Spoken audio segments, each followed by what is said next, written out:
Hello guys, this is your friend Naruto Nexus 2.0 and we are back with a new fanfic. Which is What If Naruto and Temari Secretly Dating During Academy Time Part 1. And if you enjoy this fanfic then please press the like button and subscribe to my channel for more fanfic like this. And now let's start the fanfic. Temari bowed low in front of the elders of Suna. As the Cage's sister, she had appeared before them countless times, had been present at most of their meetings. As a Junin instructor for the little ones of Sand, Temari had attended several hundred meetings with them anyways. Today, Gaara sat resplendent in his official cage robes. Temari's brow twitched. Gaara rarely wore the cage robes unless there was something official forcing him to act as such. Or unless he wanted to prove a point to his rather obstinate siblings on the matter of rank and orders. In either case, Temari knew the robes spelled trouble. She knew all of these people that Gaara now surrounded himself with at their circular meeting room. They were all formidable nin and some of the most intelligent people Suna had to offer. To say that Temari merely respected them was understated, but not entirely correct. While these were the people who had laid the very foundations for Sunagaku, she knew they also held the future of Sand back by not allowing them to build their own future on what had been formed. They irritated her at times with their old way of thinking. Change intimidated them, and Gaara certainly had been a bringer of change since his alarming transformation from fighting that blonde-haired kid, Uzumaki Naruto. That kid had grown into a man, had recently been installed as the Rokudime Hokage of Konohagakure, as Temari understood. Temari had been surprised. Gaara was after all Gaara, and had achieved the title of Cage Young as well, but the boy who'd brought about the change in him was now also at Cage level and grown. She supposed she should muster some sort of gratitude, but the brat hadn't changed when she'd attended his coronation ceremony of sorts. He was still ridiculous, smiling like an idiot the entire time. Rise, Temari, the council issued, and Temari did as she was bid, waiting. Certainly they didn't have another mission for her. But then why would Gaara be present if it was a simple class mission? Temari waited, tensing as she didn't like the way her little brother was looking at her. With the installation of the newest Rokudime Hokage, the council has reached a decision that will impact our future relations of Sand and Leaf. Temari nodded. To prove our good faith with the new Hokage, and to ensure an everlasting truce between Sand and Leaf, we have decided that a higher level of commitment will be required. An alliance with paper has failed in the past. Due to our Cage's influence, Sand has prospered and will continue to prosper, with our intended plan of action. Temari nodded approvingly. It was only right to establish alliance with this new Cage of Leaf as they did with the old. They owed Leaf much, and though Sand could stand on its own now, it was thanks to Konoha's interference and support that helped them do so. Sand would always have its pride, but they were deeply indebted to the Leaf Nin. It was only right to prove such support by a deeper commitment. The only problem is that she didn't know what else could be done to prove such a commitment. Temari's suspicion tripled as she eyed the council members with a leery eye. We have decided to offer an alliance of truce, and to prove our good faith, Usabaku no Temari will be wed to the Rokudime Hokage, Uzumaki Naruto in a union of our two countries as proof of our dedication to this alliance. The council finished. Temari's shoulders rippled in agony of the shock going through her system. Ninja did not show emotion, and though she tried to fight the flinch, it came anyways. Weakness, she cursed as she nearly faltered in her steps. Her bow had been one of accident, not of submittal and acknowledgement. Wed, which definitely implied wedding, marriage, and a stream of other correlated synonymous words whirled through her thoughts as Temari choked. She stared at the carpet beneath her, trying to get a hold of herself with the remaining few moments she had left. Shock had taken its toll on her body as Temari clenched her jaw, trying to rebuke her body into obeying. Eyes wide, she nearly trembled. Swallowing, taking a calming breath to cool the anger flashing through her senses, Temari composed herself. She straightened her stance and contemplated the situation at hand. They had just proposed giving her away in a political union of the country. It shouldn't have surprised her. She was the Cage's sister, and as such a political union had always been a possibility. Temari had accepted that, when her brother was made Cage of Sand, and there had been no one prouder of him than her. But Temari had no desire for marriage and furthermore, no desire for children or politics. She would be required both if they went through with this ghastly mistake. Temari was the kind of woman who knew what she wanted out of life. She was a Junin of Sand and as such had hoped to be one of the supporting pillars of their future, for and to her students. Temari's gaze went to Gaara. Her little brother had to have known about this and briefly Temari wondered if it had been his idea. And the Cage approves of this bold gesture of faith. Temari challenged, eyeing the council as her eyes fixed upon the man at the center of the circle. If Gaara spoke against it, she wouldn't have to do this. Silently, she waited, defiantly meeting those forest green eyes head on with her steel blue ones. She wouldn't beg him, but she sure as hell wasn't about to take this lying down either. If there was a way she could get out of this, she would find it. Sabaku no Temari of the Sand carved her own way out of the rock when there was none. As it was, this was a sneaky, underhanded, tragically old way of doing things to ensure that their alliance would succeed. Certainly the old fools could see the shambles of this folly. They should concentrate their efforts on a different measure. Temari was almost certain the Rokudaime wouldn't approve of something so old-fashioned. Uzumaki Naruto was, if anything, the first element of change. He was the stone in the pond of ripples that spread into their world, all who encountered him. I do. Gaara replied frank and to the point. This would secure our alliance with Leaf not just presently, but for generations to come. Gaara replied. Temari bit back the hiss of contempt that threatened to spew forth in front of the council and one foolish little brother that she had the desire to render in itty-gritty sand pieces. Chewing the side of her cheek to keep her tongue in cheek remarks to herself, Temari bowed, giving her a few precious seconds to rein in her anger. Am I to presume that this is an order from my lord, Cage-sama? Temari said through clenched teeth. You may construe it as a mission, if that will help you understand the nature of its importance to Sand, Gaara replied. Temari avoiding clucking her tongue. He was being purposefully evasive and he knew it well. Temari's eyes hardened, and she bowed stiffly. The council members exchanged glances as they saw the clear tension between Gaara and Temari. It was no secret that the Cage's sister had a formidable temper. Realizing the rather delicate nature of this timely news, the council made a decision in its own best interests. As it is left to Cage-sama to decide the specifics of such a mission, the council will adjourn and leave you two to discuss the specifics in private while we draw up the paperwork. One of the council members said. With your approval, Cage-sama, we will adjourn and begin working on the paperwork at once. Another spoke. You may adjourn. I will give you further instruction on the paperwork in due time, Gaara answered regally. The council nodded and bowed, leaving as Temari watched them go and the door shut. As soon as the handle clicked, Temari shot those hardened blue eyes the color of a desert sky at her little brother. Just what the hell were you thinking when you agreed to such a proposition, Gaara? Temari spat. It's not a proposition. I and the council members created it when we were posed with the problem of Leaf. Is this or is it not a mission, Gaara? Gaara saw her fury and sighed. I would never order you to do something of this nature. Then I refuse, respectfully, Cage-sama. I am unsuited for this kind of mission, she said scathingly. While I will not order you to do it, sister, I do, however, hope to persuade you to the benefits of this idea before you refuse it. Gaara remarked. Benefits. Temari snorted. Things in Sand are growing at a tremendous rate. Gaara replied.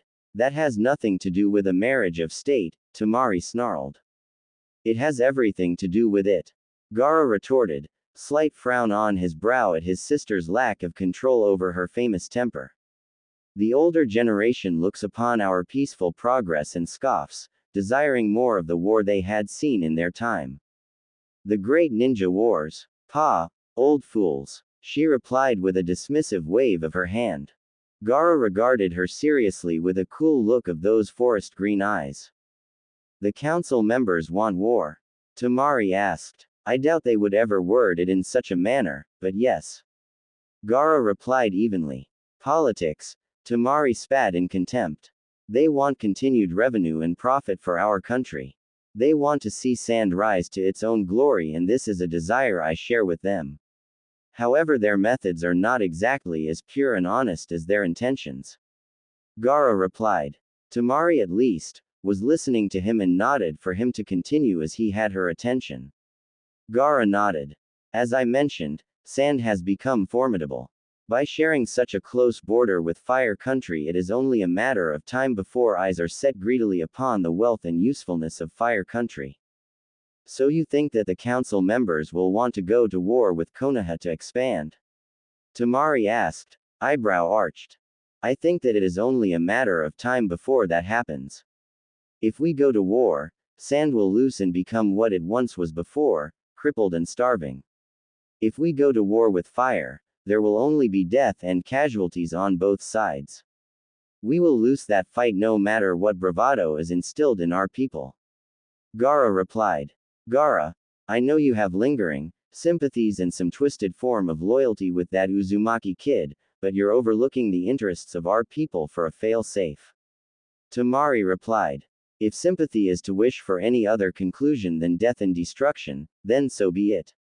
I do not desire to see another sand shinobi meet their death at the hands of a leaf, nor do I desire a leaf shinobi to meet their end at the hands of a sand shinobi. Gaara replied. And so by using me, you stray the blow from happening. This is ridiculous, Gaara, it achieves nothing. Temari replied. You love our village, do you not, sister? Gaara asked her. If you even have to question my loyalty, brother, she snapped. I know that you love our village, Temari.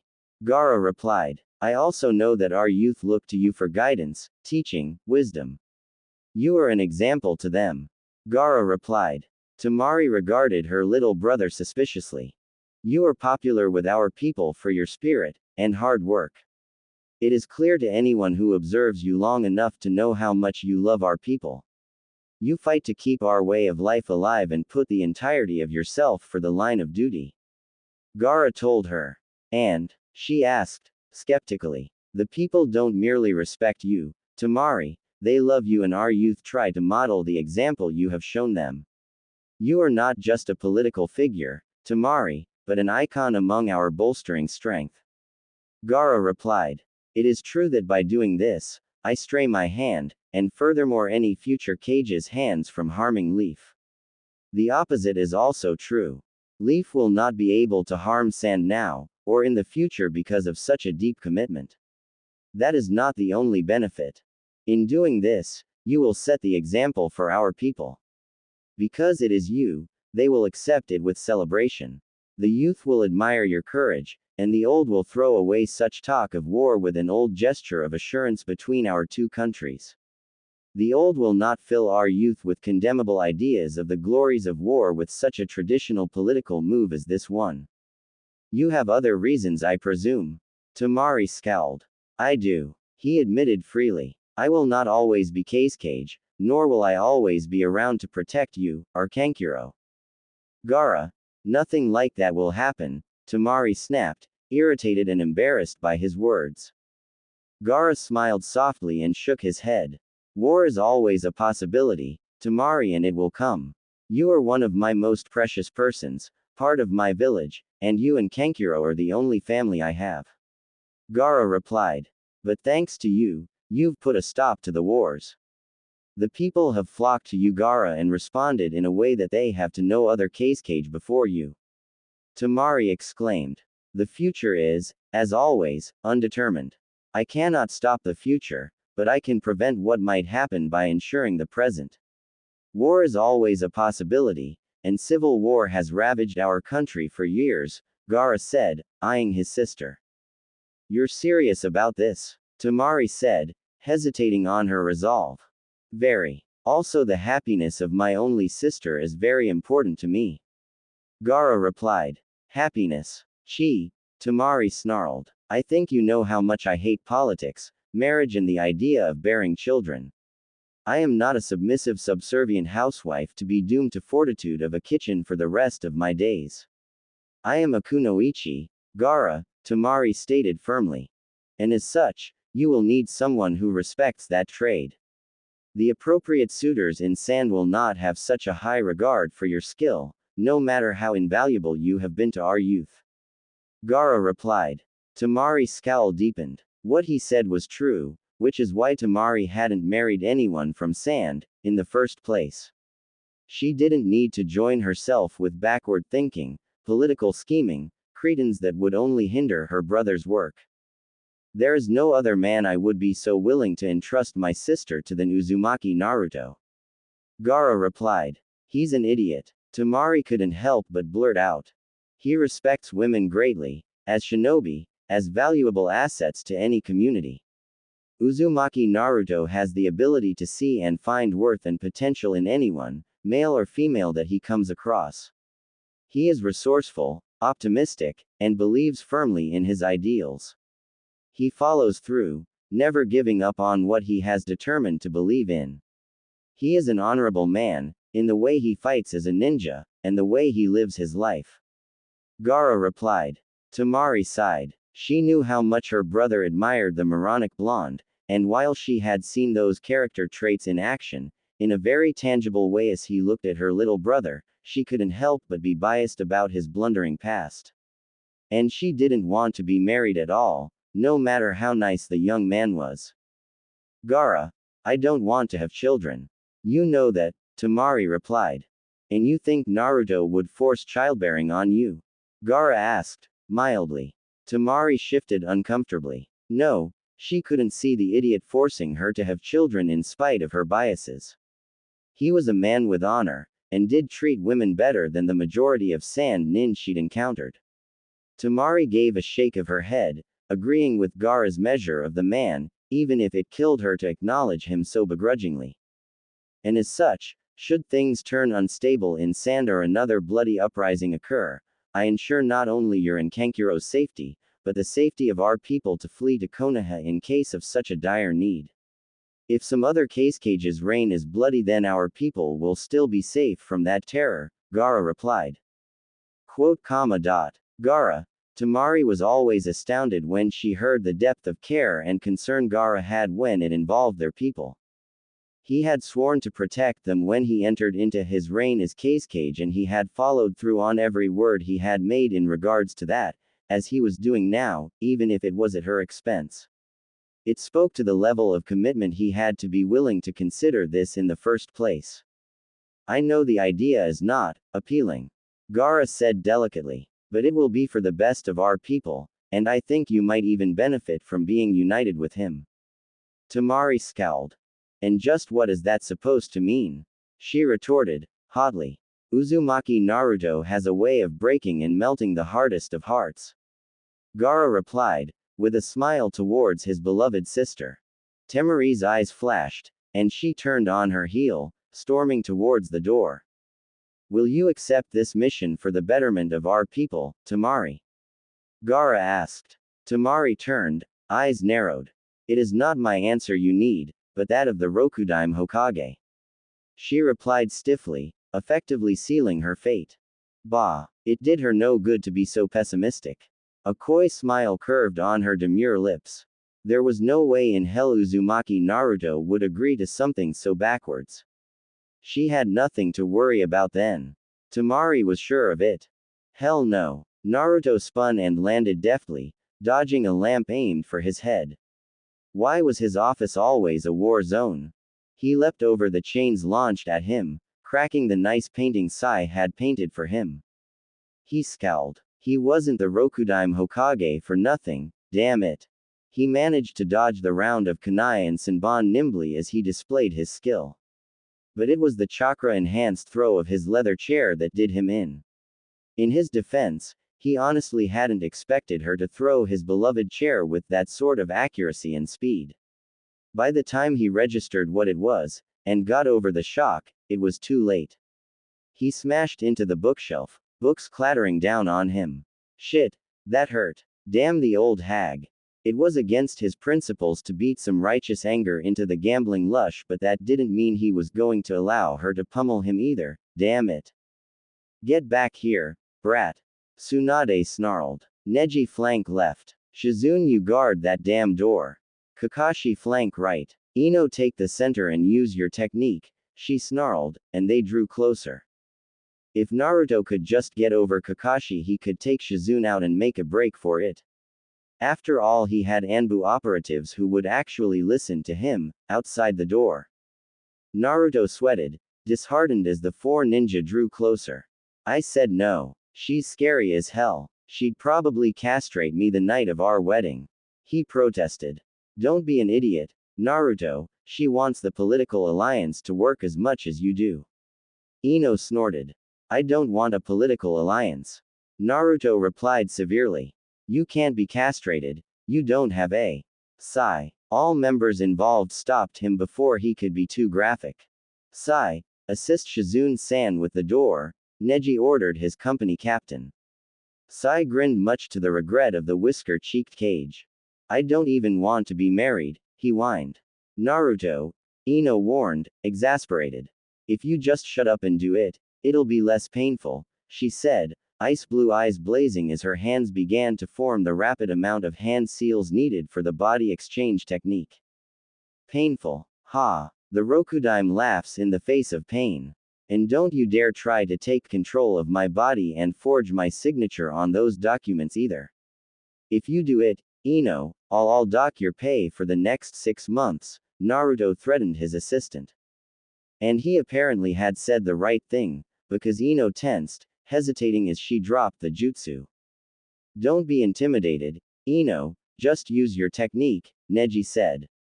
Intimidated? He has control of my pay. I'm not risking my pay for some stupid political arrangement, she retorted. Naruto grinned. At least Ino was out of the way. 1 opponent down, 5 more to go, assuming Sai decided to interfere. Then the thought hit him. Tsunade glared. The boy was clearly abusing his Hokage privilege.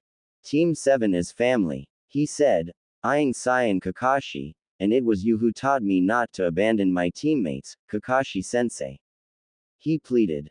I also taught you something of loyalty to our village, Kakashi retorted, gray eye firm and unwavering. Naruto paled and looked to Sai. Sai shrugged noncommittally and pointed to Neji. He's in charge of my pay. Sorry. Naruto, it's for the good of the country, Neji replied, exasperated that he, of all people, was forced to such a subservient role as forcing the Rokudime Hokage to sign the paperwork for his intended fiancée in alliance with Sand. He grimaced and cracked his knuckles. He was the Anbu captain of Konoha, and as such it was his job to make Naruto see the need to help his people. Naruto couldn't threaten Anbu operatives with pay cuts as his pay didn't come out of the budget, and Anbu's operative actually supplied the funding they had with S-class missions. They more than paid for themselves with extra to spare for the village. Neji sighed, resigned to his fate. Even if violence was involved, he would do it for the betterment of his country. He would do whatever it would take to get the ramen-loving Cage to fulfill his duty. The blonde had beat some sense into him during the Chunin exams. Surely the gesture was appropriate, if not slightly ironic that he was forced to return the favor. After all, Naruto couldn't dock his pay. Stay back, Naruto cried, as he summoned his clones. One of his clones held him hostage, a kunai to his neck. You idiot, Tsunade snarled, throwing the stapler, dispersing the clone with the kunai in a single shot. The kunai dropped to the floor with a thunk. The other clones formed a defensive circle around him, eyeing his former friends and family. Naruto, stop being unreasonable, Kakashi said. If she was forcing you to marry Temari of the Sand, you wouldn't think it was unreasonable, Naruto replied, eyes searching for a means of escape. Tsunade's hazel eyes narrowed and she cackled her evil old hag cackle that she reserved for truly evil activities, or at least that what Naruto thought. Close in, she ordered, pointing at the whisker-cheeked Rokudaime. Severely chastised, beaten and tied to his chair, with an absolute ridiculous amount of rope and chain, the Rokudaime faced his group of friends with a pouting, jutted bloody lip and nose, his eyes blacked, his ribs cracked. Holding the Hokage hostage is tantamount to a traitorous offense, he wailed. Neji was currently posted at the door as Tsunade, Shizune and Ino threatened the disgruntled, pummeled Cage. Kakashi had left after hog-tying Naruto, leaving the interrogation to the three specialists. Sai had disappeared somewhere along the time, leaving poor Naruto at the mercy of two of the three scariest women in Konoha history. He swallowed, bemoaning his pitiful existence. Don't make me use my interrogation skills, Ramen breathed, Ino snarled, shaking her fist at him. Apparently the threats of her pay being docked were not void, if he was chained and tied to a chair. He would have to remedy that when he could use his hands to sign the paperwork. Naruto whined piteously. He had been the one to suggest to Tsunade that Ino be trained by Morino Ibiki in the first place. He now regretted that choice of action. But seriously, he'd never thought her skills would be used against him. Damn, he was in for it. Do you want to be pummeled into oblivion? I can break every bone in your body runt, and then heal it and do it all over again, until you agree, Tsunade threatened. A Cage never wavers in his belief. Naruto wailed, defiantly. Then promptly cried, as Tsunade ground her heels onto his toe, breaking his foot. This is treachery, he sniveled. Neji shook his head. All you have to do is sign the papers, Naruto. Just make it easy on yourself. Never. I could never betray Sakura-cha. And the strawberry hair-colored girl of his affections opened the door with some paperwork at Sai's insistence that she deliver it now. Hokage-sama Sakura gasped. Shisho. Shizune. Ino. Neji. What are you doing? She exclaimed, horrified. Damn, Tsunade grumbled. Her apprentice was, if anything, a stickler to the rules and probably wouldn't go along with what they were doing. Way to guard the door, Hyuga, Ino snapped. She was the previous Hokage's apprentice. If she was not allowed to enter, I should have been prompted, Neji replied bristling. What are you doing to Naruto? Sakura said, eyeing the hog-tied Cage with a pink-arched eyebrow. Save me, Sakura-chan. They're trying to torture me into agreeing to an evil policy. Naruto pleaded. Tsunade dismissed. He's been offered marriage to Subaku Temari in exchange for a permanent alliance with Sand. He's an idiot not to take it, Tsunade retorted. So you're trying to force him to marry, Shisho? Sakura asked, with a frown. Oh, don't be like that. You know as well as I do, that Konoha needs this, Tsunade replied. I'm afraid for the sake of my teammate, and the fact that he is the Hokage, I'm going to have to ask that you release him. Sakura replied, regretfully. Ino is his assistant and has the right to intervene if she feels that the Hokage is not meeting his responsibilities.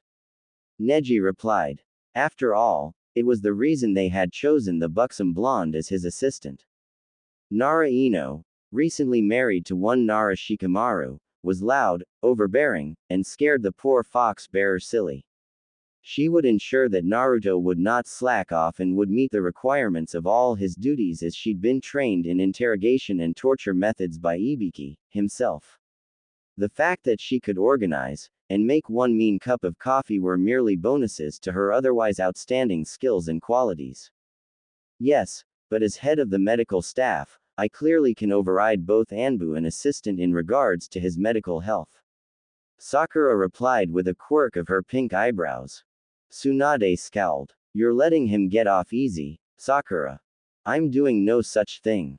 Sakura replied. Naruto and I will go get some ramen and discuss the ramifications of such a costly decision, Sakura replied. Naruto beamed with hope. You're being unreasonable, Tsunade replied, looking away, but the smirk tugged at the corners of her features. Sakura would be able to talk him into it, if anyone. Tsunade should have thought of the strategy herself. Then again, outwitting and beating the brat had done marvels for her stress. Neji, make yourself useful, Sakura said, pointing to the cocoon of chain and rope that was the Hokage. Neji sighed and walked over using his kunai to cut swiftly through the rope, while Tsunade unlocked the padlocks of the chains. Naruto was up and out of the chair instantly, eyes wandering between the ninja making sure they wouldn't try to stop him. Naruto scowled irritably at them and hobbled to Sakura. She sighed and led on. I may just take the rest of the day off to consider my weighty decision, Naruto huffed and slammed the door behind him. Why Sakura was still friends with Uzumaki Naruto after all these years she would never fully understand. Such were the bonds of teammates she supposed. He was absolutely ridiculous getting himself into enormous amounts of trouble, and now he had cage-level things to deal with.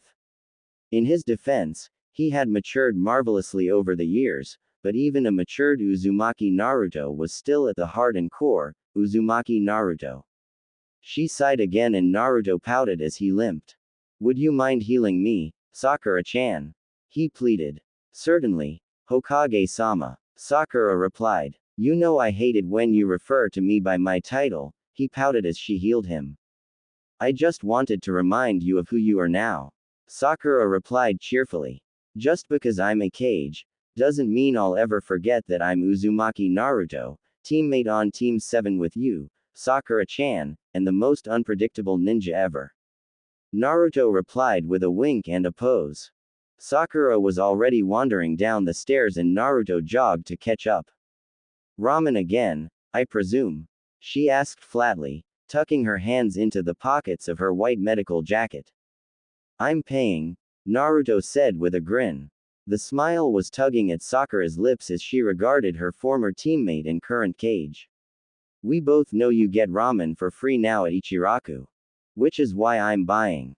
Naruto grinned. Naruto had slurped through his third bowl and was slowing down as he worked on his fourth. Sakura picked through her ramen, enjoying the noodles in a more refined, dignified kind of way.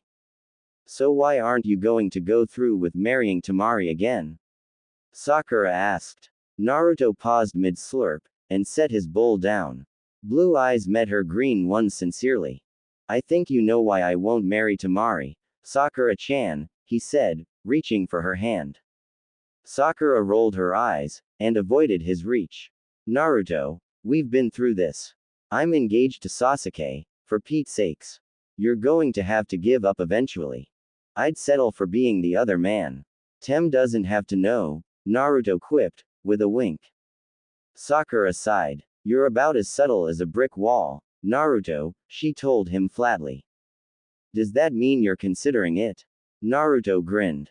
No. You know I would never do that, and more importantly I know you would never do that, so joking about it doesn't avoid the real question at hand.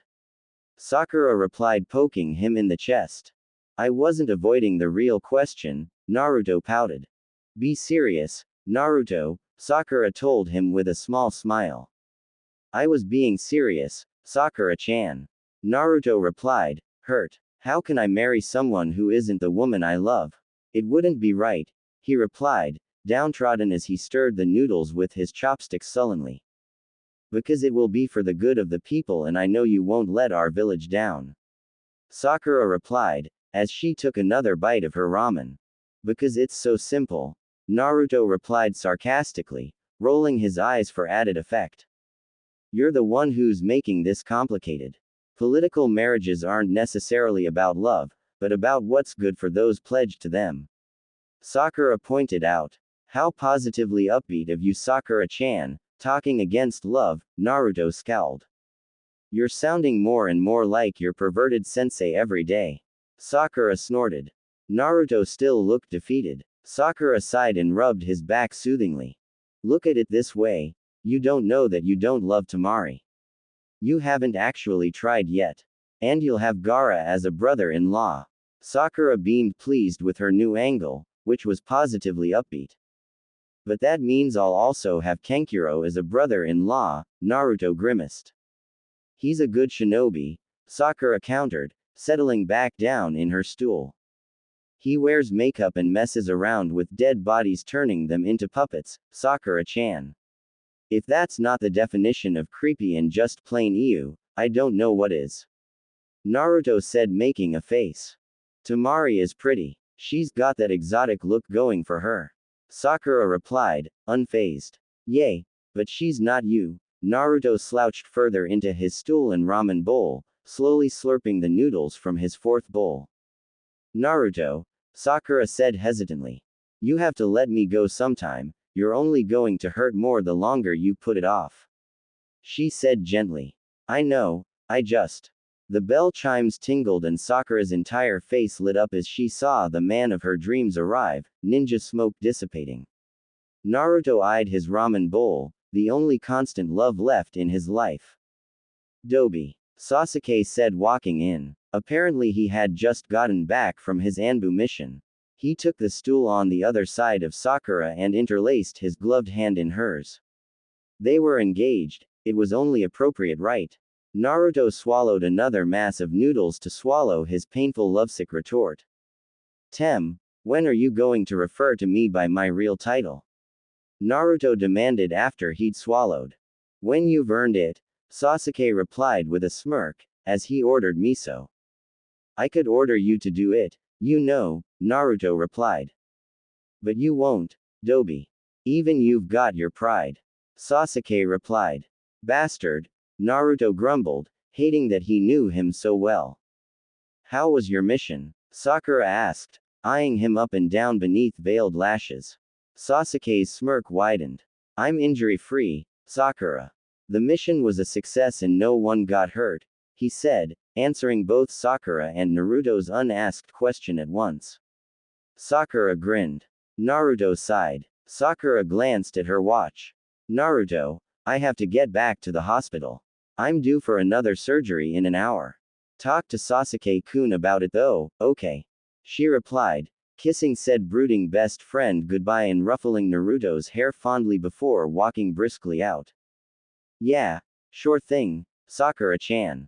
Naruto replied sullenly, waving to her as the head of his hospital, and love of his life walked away. Talk to me about what? Sasuke asked, blowing on his miso before taking a spoonful. Sakura-chan thinks I should marry Temari of the Sand, Naruto replied. Sasuke coughed, nearly choking on his miso as he struggled for breath. Naruto pounded him on the back, relieved for once that Tem was on his side about this. Tem, don't die on me, Naruto said concerned, but stopped as soon as he heard the wheezing, laughter, coming from his best friend. He was choking because he was laughing. Bastard. Naruto glared sullenly as his friend was finally able to compose himself enough to wheeze out, and, why, does Sakura think that's such a good idea again? Sasuke said, whipping the tears from his eyes. Bastard. Naruto replied, finishing off his ramen. Oh come on, you've already brought it up. Sasuke provoked. I don't know why I call you my best friend, Naruto grumbled. Sasuke waited, knowing Naruto would open up. 3.2.1. Fine. Naruto gave in. Gaara sent me paperwork requesting that I marry Temari of the Sand so that way Suna and Konoha are always allies.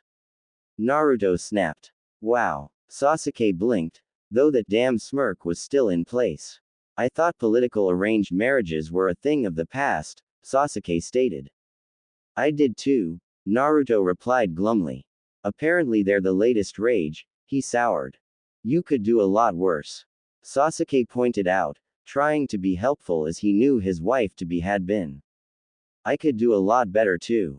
Naruto snapped, glaring irritably at the Sharingan user. Like who? Tsunade's old. Shizune's got her hands full keeping Tsunade sober for her health. Ino's married. Hinata's married. Hanabi's too young and could kill you. Ten's engaged. Hana's dating Shino. There's that creepy girl in research, but I thought she had a thing for Shikamaru. Shiho. Naruto exclaimed aghast. Well damn, even Moegi is dating Konohamaru. Sasuke said, exasperated at his list of eligible Konoha females failed on an epic level. As if I would go for any of those. Naruto exclaimed grumpy again. There's always civilians. Sasuke replied with a shrug. Who would die the moment any skilled assassin comes my way? Besides, convincing one to come to a hidden village full of ninjas isn't exactly a D-ranked mission, Naruto replied, even more forlorn. Naruto, Sasuke sighed, knowing the one girl he hadn't mentioned, the one his best friend had been holding out for since they were 3, Sasuke's fiancée. I'm sorry, but I don't wanna talk about it. Naruto cut him off, getting up as he left a wad of bills on the counter. For though Naruto didn't have to pay for his ramen anymore, he still did. Naruto, Sasuke began. Gotta go. Cage business and all that, Naruto said, walking away with a dismissive wave. Sasuke frowned, but let it be, knowing Naruto needed to be left alone. Naruto sat upon Yondaimi's head, looking out at the village. His village. When he'd first became Hokage, he'd sat on his own head, but that thought was just too odd for the Rokudaime to justify, and also kind of arrogant when he thought about it for long enough. He would have sat on Tsunade's head, in spite, but he could never think properly whenever the old hag was involved, her person or her representation. He should have drawn on the old hag's head just for her display this morning, but Naruto wasn't feeling good enough to pull a prank. He grinned cheekily in spite of his depression. As Hokage, no one could really stop him, but those thoughts died as he realized he represented the village. Drawing on one's past Hokage's heads, even if they were alive to see it, was not a respectable cage-like thing to do. Imagine what the neighboring countries would say. Naruto sighed sullenly. He didn't even have the option of acting in typical Naruto fashion. Which left the only thing, dealing with the real issues at hand. Marriage and political alliance, or sanity. What should he choose? What would his father have done? Naruto had learned his paternity late in life.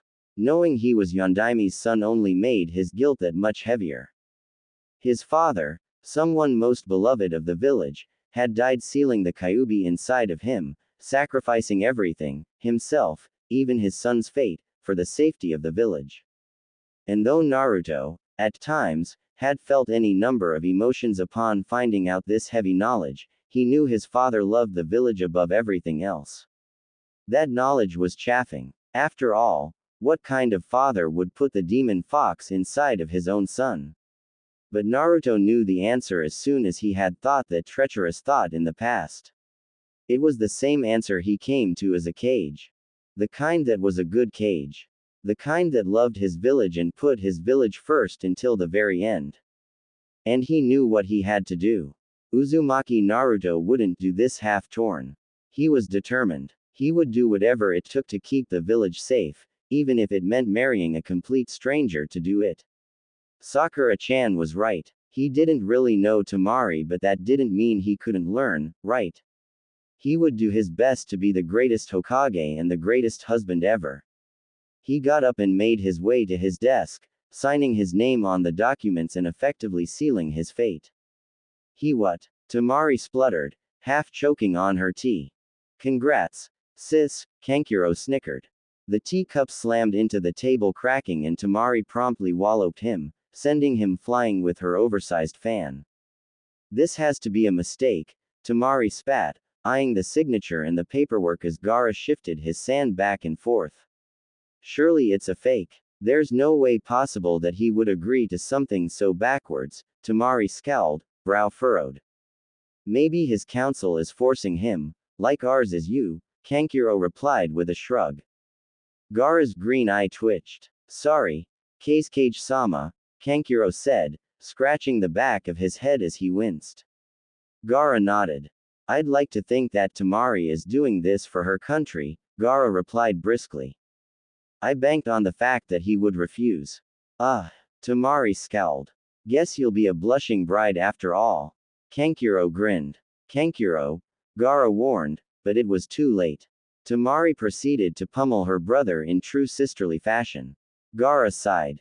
Temari cracked her knuckles as she walked around sand, cooling off after a much-deserved pummeling of one puppet master brother. It hit her immediately that this would be one of the last times she was in her home. She would be expected to live in Konoha. Temari fought the tears. Ninja didn't have emotion. But she loved Suna. She loved her students. She had never ever possibly even considered leaving. And now she was being taken from everything she loved and knew. She was being thrown into a completely foreign situation where she would hardly know anyone. Hell, she wasn't even going to be in the same ecosystem. She thought of the lush green of the fertile fire country and cringed. She didn't even like forests. Much less all of that green scattered everywhere. And it would snow in Konoha. She could count on her hands how often she'd had missions in snow. Now she would be living in it. Suna didn't really have the changing of seasons, but she loved that about her country. It was consistent and dependable. Depressed, she continued to wander the streets of Suna. She would miss the shape of the buildings, the sand dunes in the background. She would miss the spectacular sunsets with purple and blue and orange colors colliding. Hell, she'd miss the sun because it would be cold there in Konoha. She watched the small children play in the streets. Temari would miss the people. She caught the eye of a man in a tunic and burnous. His eye motioned to the ally and Temari quirked an eyebrow. Everyone in Suna knew who she was, and she knew practically everyone in Suna. So who was this person? Burnous and tunics were commonplace outside of the city simply because of the sandstorms, but he was inside the city. Temari decided to find out. She was an elite Junin after all. She could take care of herself in the case of emergency, and being the Cage's sister did draw quite a bit of attention, so it wasn't as if she'd get dragged off successfully. Who are you? She asked as she settled into the alleyway, her fan out and in her hands just in case. Someone concerned about Suna, the man in the burnous replied. He was tan, well built, and carried himself like a shinobi. He looked familiar, but she couldn't place the face with the name, mostly because she couldn't see this man's face. She couldn't feel his chakra, because he was cloaking it, but he was using a second-rate cloak, so he wasn't as skilled as she was, which was a relief. I need a face, she replied. The man let down his burnous. It was Matsu. Temari had known Matsu as a semi-respectable shinobi, though a bit chauvinistic. Matsu was deeply concerned with what went on with Suna, particularly with Leaf. Temari weighed that information against what she would hear, her own grain of salt. Matsu hadn't been in the village for a while, as he'd been on a long-term mission for a year. Matsu, Temari replied, waiting as she crossed her arms. I've been on a mission for a year. My team discovered some interesting developments while we were gone. There's something you need to know, Temari-san. And that is? Temari asked skeptically. Leaf lied. Kabuto lives. Matsu replied. What? Temari practically hissed. Matsu pulled out a small satchel and grabbed the single gray thread within the pouch. This is a hair from his head. As your brother is the famous Kankuro, I know you can tell whether this is from a live body or a dead one. 2 of my men died to get this, Temari-san. Matsu replied, deathly serious. And why are you telling me this? Kage-sama needs to know at once, Temari snapped, getting ready to turn. Matsu grabbed her arm and Temari tensed, ready to strike. Matsu released the hold on her arm, backing up. Sorry, he offered. Temari paused, waiting. Temari-san, Gaara is blinded by his sympathies for Leaf. If he found out something this devastating, it could mean war. Matsu replied. You're damn right, it means war in MMMPH. Matsu covered her lips with his hand, scowling as he pulled her back into the alleyway. Hush. This is a shinobi village. He scowled, glancing around. I don't think the Cage needs to know about it just yet. We need to figure out why Leaf lied about such important information. We don't have enough hard data to confirm this. You have the hair, what else do you need? Temari glowered. DNA. Data. Motive. Paperwork confirming it. Essentially hard proof that he's alive and an explanation for why Leaf lied. Matsu replied. So what are you suggesting? Temari asked, hesitant. You are going to be married to the Rokudime. Matsu retorted. And how do you know about that? Temari's eyes narrowed suspiciously. The council members are preparing the feasts and celebrations as we speak. Matsu rolled his eyes. Temari scowled. They were assuming this was all going to go through. Temari had bigger problems than the wedding though if this was true. You want me to spy on them? Temari concluded. Matsu nodded. Temari shut her eyes. She had done covert operations where she was a double agent, but nothing this extreme. If she was caught by Leaf Nin, even being the Hokage's wife would not spare her from execution. But if Leaf had lied about Kabuto being alive, then that could devastate relationships between them. Temari frowned. All right, she agreed. I will find out more about this situation. Move the wedding up, Matsu suggested. What? Temari snapped. Move it up. Keep the Leaf occupied with wedding details and getting their country ready for your arrival.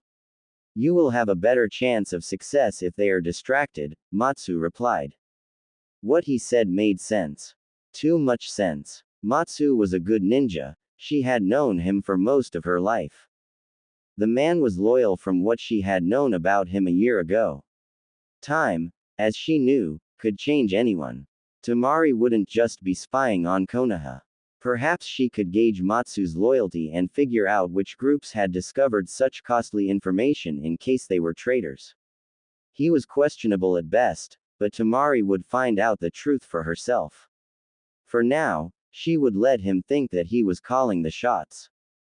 Temari nodded. I'll tell Gaara about the wedding plans immediately and set off for Konoha as soon as possible.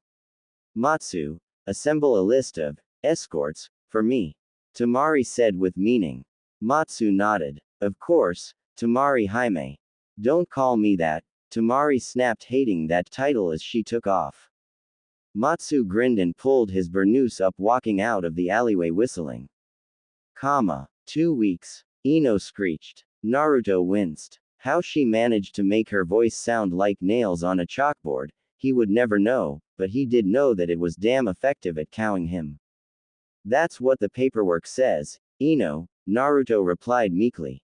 AHG. Ino cried, throwing her almighty notebook organizer into the door with chakra-enhanced fury. Naruto winced as the notebook rebounded and hit the floor, taking a piece of the door with it. She'd taken a good chunk out of his office door without it being a ninja weapon. If Naruto wasn't so terrified of her anger, he might have been impressed. Do you know what this means? She snarled, slamming her fists down on Naruto's desk. Naruto flinched. He was grateful Ino didn't have Sakura's monstrous chakra-enhanced strength, or she might have leveled the cage tower with that blow. No, he replied, wondering if that was the appropriate response. Her screeching tone told him it wasn't. It means that I have to come up with a way to plan a cage-level wedding in a matter of 2 weeks, she snarled, blue eyes blazing. At least you know a florist, ahehe. Naruto said, scratching his head. Raahhhggggg. Ino snarled, whipping out her kunai and slamming it into his desk. Naruto winced. He hadn't seen Ino this angry since Genma had broken up with her. You will get me Sakura, Hinata, Ten, and any other capable female who will be married that you know in this office, within an hour, do you hear me, Hokage-sama? Ino snarled. Ino rarely ever used his official title unless she was formal, or pissed. The situation was definitely the latter of the two, which meant desperate times called for desperate measures. Naruto nodded and disappeared with cage-level ninja poof. Naruto had the aforementioned kunoichi summoned, as well as several clerks he figured Ino would need for grunt work, along with his Anbu-level strategist Nara Shikamaru and Junin Akamichi Choji. What do you mean it's not possible? Ino demanded, snarling into the phone. I'll tell you what's not damn possible. The Hokage will have the desert lilies in his fiancée's bouquet for the wedding. Ino snarled and then saw Shikamaru. I'll call you back with specifics. She hung up the phone and launched herself at her man. Shika, I just found out I have to plan a cage-level wedding in 2 weeks, she whined. Shikamaru tensed. He knew that face, that look of those nearly tearful blue eyes, the pout with the jutted lip. Damn it. You'll help me, won't you, Shika-kun? She pleaded, blinking her long black lashes at him and looking up at him most becomingly. Choji's sweat dropped and Naruto grimaced at the scene. You don't have to do that, Ino. I already ordered him to, Naruto replied with a smirk. Shikamaru shot Naruto the darkest of looks. Yosh! Ino cried, leaping off of him as she went back to the phone. Choji, what are you doing here? Ino asked. Not that she wasn't happy to see her former teammate, but she was surprised. He had his own team to be training. My family knows a caterer, he replied with a shrug. Perfect. Ino grinned. Anyone who prepared for an Akimichi feast would be able to do a cage wedding in 2 weeks. Shikamaru sighed, looking from Choji to Naruto, to his wife. This is beyond troublesome, he groaned, looking at Ino's 3 folders of wedding planning details as he began sorting through it.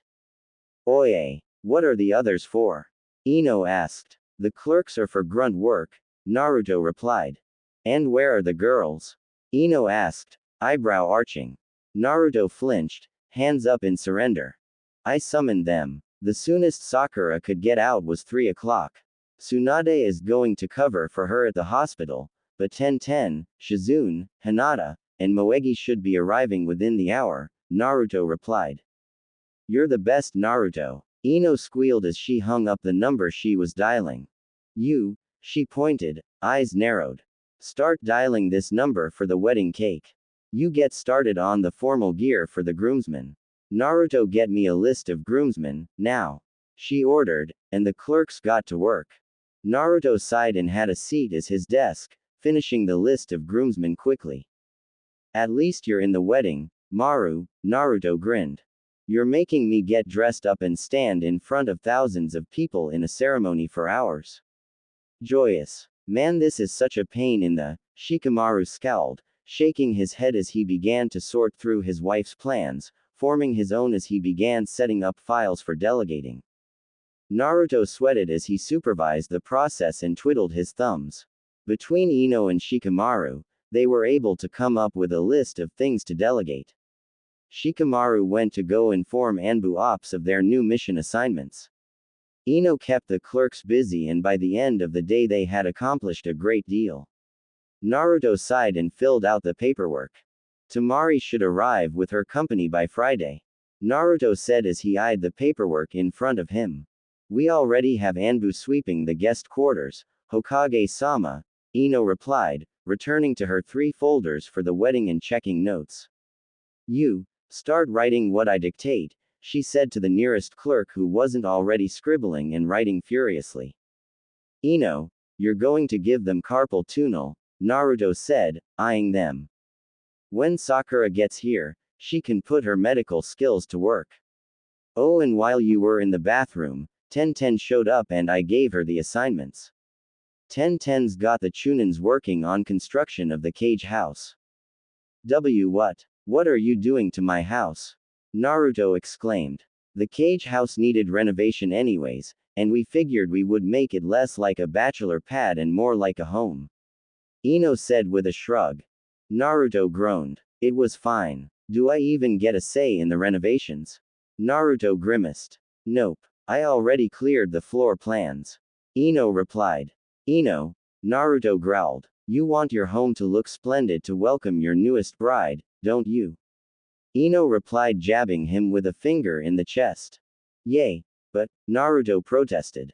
Most of the remodeling is to make it a bit more like the houses in Suna. We want our cage's wife to feel comfortable in her new home. Ino replied in a tone that refused argument.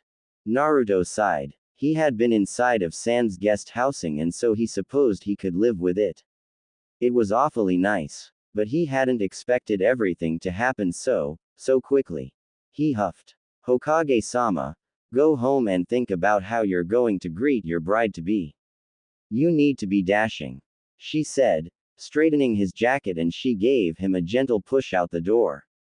I am dashing, Naruto retorted with a frown. You are also an unpredictable, disorganized, klutz. You need to be formal when addressing Temari, particularly in front of the cage's entourage and the rest of the assembled Konoha-nin. Ino looked up to see Naruto flustered and pale. Never mind, I should probably get you a script that you can memorize by Friday. Damn, where's Shika when I need him? Ino scowled. Naruto sighed. Ino sighed and sat down, resting since she'd been on her feet for the past 5 hours. Naruto, you simply will have to shape up now that you're going to be a married man. Ino retorted, raking a hand through her pale blonde bangs. I don't even know what to shape, I know next to nothing about her. Naruto scowled, irritated. Naruto. Ino frowned. Never mind. I'll come up with something on my own. The first time I'm greeting her will be in front of an assembly. Naruto asked, swallowing again. Ino nodded, biting her lip. Great. So I'll have people watching me make an idiot of myself. Fantastic. Naruto grumbled. Naruto, there's some formality to it, yeah, but if you be yourself she'll learn to love you, as you'll learn to love her. You did become the Kage for Pete's sakes like you told us all you would for years. As long as you show the same dedication and hard work to your marriage, it will work out. Ino insisted. That's the nicest thing you've ever said to me in my entire life, Ino, Naruto sniffled. Karma's a very motivating factor. Now scat, Ino said, pushing him out of the office. We are pleased to welcome warmly Sabaku Temari to Konohagakure. Naruto bowed formally. Neji, Sasuke, Sai, Shikamaru, and other of his Anbu flanking him bowed as well. We are pleased to be welcomed. Allow this humble one to introduce his most esteemed superior, Sabaku Temari of the Sand, sister to the Kage. Temari's escort replied, and finally Temari appeared from her group of ladies surrounding her, pulling back her veil. She had been irritated by their need for the veil, but this was a formal ceremony and she had already fought tooth and nail to be able to wear formal pants as opposed to a dress. She would greet the Konoha nin formally, but she would do it as a kunoichi, not some simpering female in a dress. She wore a kimono-clad shirt with obi and long furisod-style sleeves draping about her. They added an air of formality and also concealed her extra weaponry strapped to her wrists. She had on puffy pants, that swelled well around the thigh and calves and cut back tight with a cuff at the ankle. They allowed for decent movement ability in case of attack, and she had pockets where she could reach the holsters strapped to her thighs. Her fan was strapped to her back and her hair was done in her traditional style, 4 ponytails of her unruly hair waving behind her hitai. She would let it be known to all that she was a sand shinobi, not some political trifle. They'd forced her to wear makeup and some light lip sheen, but with as well as Temari had made out, being allowed to wear formal pants and bring her weapons, she didn't fight it. She bowed formally as she was supposed to and took a look at her husband-to-be. Uzumaki Naruto had grown again since she'd seen him last. He was tall, and tan, blonde unruly kempt hair, beneath his own village's hitai. He did not wear the formal robes but wore a white trench coat with flickering orange and red flames on the bottom hem of it. She supposed this was a decent change from his ridiculous orange and black jacket she'd seen him in last. Beneath it he wore a red shirt with Konoha's emblem and his standard ninja pants and sandals. On his back was a huge summoning scroll strapped across his chest. He wore the Kage hat, to signify who he was. He hardly looked formal in his attire, but his countenance clearly pointed to his Kage ship. She was pleased by the somber tone and gracefully executed bow as he stepped forward into the sunlight to give his next line. She hardly paid attention to what he said as she took note of his tanned whiskered cheeks, the way the tight-fitting t-shirt rippled across his pleasing form, and bright sky-blue eyes. His eyes were the color of a clear day in Suna. Temari was very pleased by the appearance of him. At least he was attractive in his own rights. Now, honored guests from Suna and Konoha, let us celebrate the engagement of my intended and I, Naruto said, bowing to the crowd as they cheered. Naruto took a step towards Temari, and she took a step towards him. He smiled sheepishly as he leaned into her ear. They wanted me to kiss you at this point, but I didn't want our first kiss to be in front of a group this large, Naruto said. You may kiss my cheek, Hokage-sama. Temari said, eyes gleaming in approval as he hadn't just taken for granted that she would kiss him. He leaned in and kissed her cheek, earning a bigger applause from the group. Can I hold your hand? He asked, blue eyes wavering as he eyed his intended. Temari smiled, once again impressed that he wasn't assuming. Though she wouldn't admit that Gara was right, she was thankful that her husband-to-be was asking for permission. She nodded and interlaced her hand with his. He beamed at her and then took her hand in his, and the both of them bowed formally to the crowd. Naruto was pleased that her hand was warm and well calloused. The thunderous applause rose from his citizens. He grinned at his people and then spared a glance at Temari.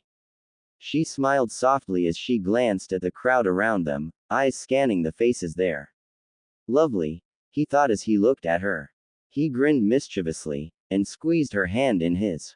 He brought their interlaced hands up to his mouth and kissed the top of her hand, releasing her hand and leading her away as the crowds began to disperse and her formal entourage followed after him. Ino stood to the side resplendent in formal attire as the Anbu guard moved around them taking up position. Well met Hokage-sama, Temari's formal chaperone said. The pleasure's entirely mine, I assure you, Naruto replied with a scratch of his head. Naruto coughed, covering his paws in his blush. This is my assistant, Nara. Ino and she will be seeing to whatever needs Temari has for the next 2 weeks until our wedding. Naruto stumbled over the word as he addressed the rest of her entourage. Temari bowed to the girl she had remembered being on the Lazy Kid, Shikamaru's team. Ino grinned and bowed. It's a pleasure to meet you. I'll be stealing you for the next week and a half with the wedding details. I wanted to make sure you were involved, Ino told her. Temari nodded. Anbu operatives will lead the rest of your entourage to their quarters, but I was hoping to be able to give my bride-to-be a tour of Konoha. Naruto requested, eyeing Temari. That would be most gracious, Hokage-sama. Temari interjected before her chaperone could decline. She glowered at the formal chaperone, who was about to protest. Certainly, Hokage-sama, the chaperone grumbled. Temari grinned. I will see you at the guest quarters later on this evening. Ah, Temari-sama, the chaperone replied glumly. Naruto frowned. I didn't offend. He's a conservative, Temari replied, shaking her head. Speaking to a man without a veil is considered inappropriate, Temari said with a smile. Naruto smiled and scratched his head. Well, where would you like to go first? He said, stammering. Temari eyed him. He was nervous around her. His shoulders were tense, and his spine was as straight as a ramrod. Ninjas shouldn't wear their feelings so obviously. Temari brushed it off. The training fields of Herd are quite large, she offered. Did he think she hadn't researched Konoha? Was this question some sort of test of her knowledge? Temari balked. Sure. He beamed and looked at her, half blushing. He stopped mid-stride and offered his arm.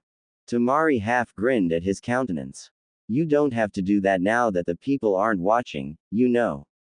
She told him simply. I'm not offering because I have to. Naruto replied with a lopsided smile as he scratched his head sheepishly. Temari sighed. Protocol states that I must take your arm, if you offer it. Temari replied. Naruto flinched at her tone. You don't have to take it if you don't want to, he replied, blue eyes snuffed as he held his hand halfway between taking it back and offering it uncertain. Temari sighed and took the offered arm, raising her chin as she eyed her surroundings. Everything was so green. Her nose crinkled at the unfamiliar smells of the city and the lush forest. Hey, I know that we don't really know each other. Naruto managed out. I know that you are the man I was given to for a peace treaty, Temari replied, toneless. Naruto winced. About that, I'd hoped that we could actually, Yes. Temari interrupted, wanting him to get to the point. I wanted it I mean of course to be. To have a real marriage, he stammered out as he eyed something apparently interesting on the ground near his sandals and looked back to her before eyeing the spot on the ground again. Temari frowned. Our marriage will be genuine, ceremony and all, from what I understood. She questioned. Naruto smacked his hand with his forehead. Clearly she didn't understand what he was getting at. Feeling defeated, but optimistic in spite of his failure, he pressed on. I didn't mean to imply that our marriage wouldn't be legitimate. Can I just speak frankly? Naruto asked, eyeing her. Temari smirked at his awkwardness, but nodded curtly. I'd like to get to know you before and during our marriage. I've never done anything like this, but, well, I want you to know that I'm going to do whatever it takes to make this work, Dadbeo, he told her, blue eyes shining in sincerity. Temari was flattered, but flattery was not enough. This working was a political arrangement and nothing more to her, even if he was attractive. If he was being honest about his intentions, she needed to as well. If I, too, may speak boldly, Hokage-sama. Please just call me Naruto. We're going to be married and Hokage-sama just gets awkward after you hear it 40 times a day for a few months, Naruto told her, smiling.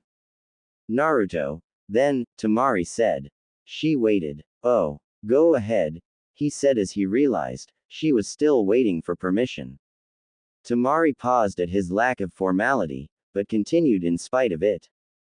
I too desire to make this a successful political endeavor between our two countries because of my love for Suna. But you should know that despite my mission objectives in this successful political coup, that I have no real desire to be joined in any sense of the term with anyone, though I am grateful if it must happen, that it is to someone so honorably. Temari said with conviction. She saw the hurt flash before the whisker-cheeked Kage's eyes before he concealed it. Temari continued on. However, I also do not intend to simply sit back. I am not just a political intrigue to be flounced around in your social circle. I am a kunoichi of sand, an elite Junin, and I expect to be treated as a kunoichi. She said, eyes narrowing on his figure. Naruto paused, searching for the words, his eyes full of hurt. He cleared his throat. I did not mean to insult your skill, he said, once again blue eyes filled with humble sincerity. I don't want to live a lifetime with someone I don't at least try to love. He said honestly. Political marriages are not designed with love in mind, Hokage-sama, Temari rebuked. It's Naruto, he reminded her, deflated as he fought the feeling to pout. Naruto, then, I understand your position and respect it for what it is. Temari replied. I don't want just your respect, Temari, Naruto said, obviously getting frustrated. Temari was startled by his lack of formality and grateful at the same time. Perhaps in time we will be better acquainted, but for the time being, perhaps we should go on the tour. Temari prompted. Oh, right, sorry, he said awkwardly. Are you hungry at all? He asked. I have already eaten Hoka. Temari started and Naruto eyed her. Uzumaki-kun, she completed. Naruto deflated further as she refused to use his name. All right then. To the training fields, he said, inflating optimistically at the prospect. Temari simply nodded. The day dragged on as Naruto led her through the training fields, was able to show her where Anbu headquarters and the barracks were. He showed her the ninja academy and they both said hello to the children. Temari, this is Iruka-sensei. He was my instructor back in my academy days. Naruto said with a smile as he introduced Iruka. Iruka was a tall man with a brown-haired ponytail, tan skin and brown eyes. He bore a scar across his nose and his hair was streaked with gray on the sides. He was a mediocre ninja, but from his countenance he seemed like the perfect kind of man to work with the children. He smiled as he held out his hand. Temari gave him a kind smile as she shook his hand. Aha, quite a handshake you have there, Temari-san. Iruka said, one of his eyes closed. Thank you, Temari replied with a hint of a smirk. You'll have your hands full keeping Naruto out of trouble, Iruka said, shooting the whisker-cheeked Kage a look. Naruto glared defiantly at Iruka, as the children surrounded him with grins and giggles at their Hokage. He would have retorted, but Keiichi-kun was climbing up his arm towards his hat. Oye! Naruto cried, as he disappeared with a substitution log to the right where more children were ready with hugs and grins. Temari giggled, hand covering her mouth as she watched the children hang off of him, trying to get at his hat, whilst Naruto tugged and tickled. Normally children were intimidated by one of such importance, but it appeared that they were not cowed by his title at all. She probably should have faulted him for it, such a lack of propriety about him when dealing with the children. But she couldn't help but find it strangely endearing as well. Temari felt something tug at her pants and looked down to see a small girl the size of a 3-year-old draped in an overly large shirt with a rope to keep it around her waist, thumb in her mouth. "Excuse me," she murmured. "But are you Naruto G-chan's?" she said, green eyes wide. Temari beamed at the girl and she bent down to her. "I am going to marry Naruto G, yes," she replied. "I hope that's okay," she said with a wink and ruffled the small girl's green unruly hair. The girl flashed her 1,000-watt smile and shyly hid behind her huge stuffed animal as she introduced herself. "I'm Sakori. Everybody calls me Seiko-chan," she said, fidgeting with the small braid in her otherwise unruly hair. "It's very nice to meet you, Seiko-chan," Temari replied, offering her hand to shake. Seiko-chan eyed the hand and launched herself into Temari's arms with a big hug instead. Temari was startled, but hugged her back with a soft smile. She felt someone's eyes on her and turned to see Naruto looking at her with a tender look on his face. Temari curdled at the look, thunderstruck as she knew what implications that kind of look could have with her in the position she was in with little Seiko-chan. Temari released the girl abruptly, leaving Sakori startled. "I'm afraid we have to move on, Seiko-chan," Naruto told her, coming over and bending down to the girl. "Ah," Seiko pouted, jutting her lip. "We'll be back to visit soon," he promised, ruffling her hair. Seiko-chan hugged him in the same manner she had with Temari and he grinned, hugging her back. Naruto and Temari left the academy in silence. He considered showing her the swing set but thought better of it. She didn't need to know about his lonely past just yet. "Our academy children only take D-rank missions. We do train them with the knowledge to kill, but usually only after they graduate do they get placed into a team," Naruto commented. "The children were so innocent. It was refreshing," Temari replied. Her thoughts still drifted on the way he had looked at her. "Did you?" he started. But she said his name at the same time. "You first," he told her. "Look, I saw the way you were looking at me while I played with Sakori, and I want to be clear. I don't want children, Naruto," Temari said firmly. "That wasn't why I was looking at you like that," Naruto said with a smile that didn't reach his eyes. His eyes were sad and distant, and Temari was startled to see such a look in his eyes. "Why then?" she asked. "Sakori, better known as Seiko-chan by her peers, does not have a last name, if you didn't notice in her introduction," he said simply. Temari frowned. "She's an orphan, like many of the other children in that class due to the war with sound. But the reason she doesn't have a last name is because she was found in our infiltration of sound. She was one of Orochimaru's experiments that failed and was about to be culled before we showed up. She gets teased because of it," Naruto replied softly. "I didn't do anything special," Temari replied with a dismissive gesture, uneasy under his serious gaze. "You acknowledged her. The Hokage's bride gave her a hug, knows her name," Naruto replied firmly. "I might forget it tomorrow." "It wasn't anything special," Temari insisted, uncomfortable. "I looked at you the way I did, because it made me happy to see you hugging her. As an orphan, I know what it means to her," Naruto replied, looking at her with those clear blue eyes. "On behalf of the youth of our village, I thank you, Temari of the Sand," he told her, bowing his head as his eyes filled with tears. Temari flushed uncomfortably, not sure how to respond to such an heartfelt sincerity. "You are welcome, Naruto," she replied, bowing in turn.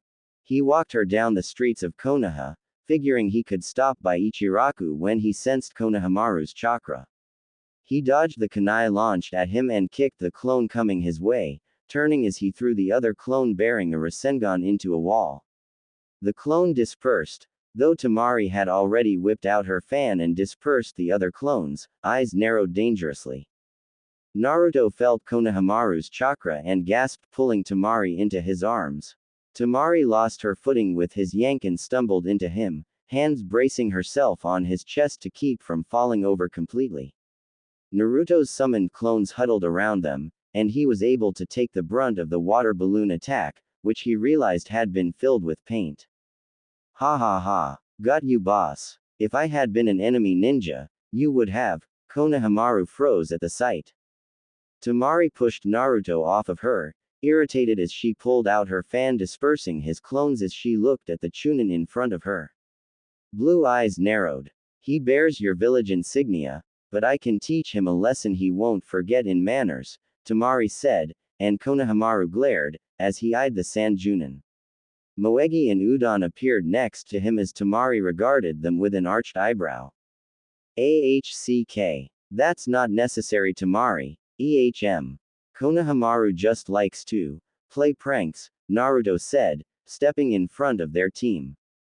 Who's she, boss? Konohamaru asked. His wife, idiot. Moegi scowled as she whopped him on the back of the head. You're married, boss, Konohamaru exclaimed. That's Hokage-sama to you, twerp, and I will be in 2 weeks and you nearly got my wife. Naruto scowled. Konohamaru turned pale. He stammered. Forgive his failure, Temari-sama. Udon bowed formally, and Temari titled her head in an echo of acceptance. Udon bowed again, and kicked his teammates, who also bowed. See ya later, boss. Konohamaru said, red-faced as his team disappeared. Naruto sighed, raking a hand through his blonde hair. I'm really sorry about that, Temari. The kid thinks it's alright to ambush the Hokage at random and. Temari glared openly at Naruto.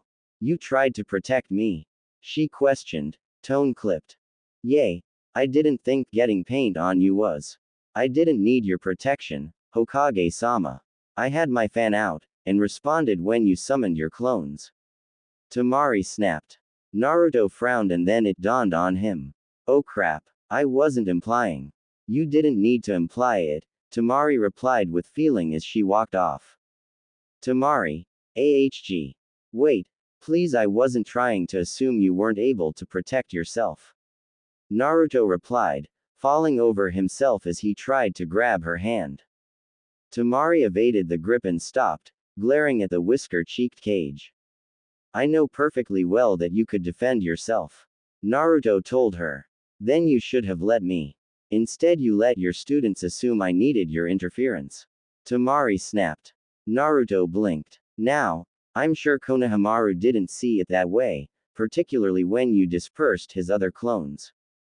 Temari growled, and turned on her foot. AHG. What can I do to make it up to you?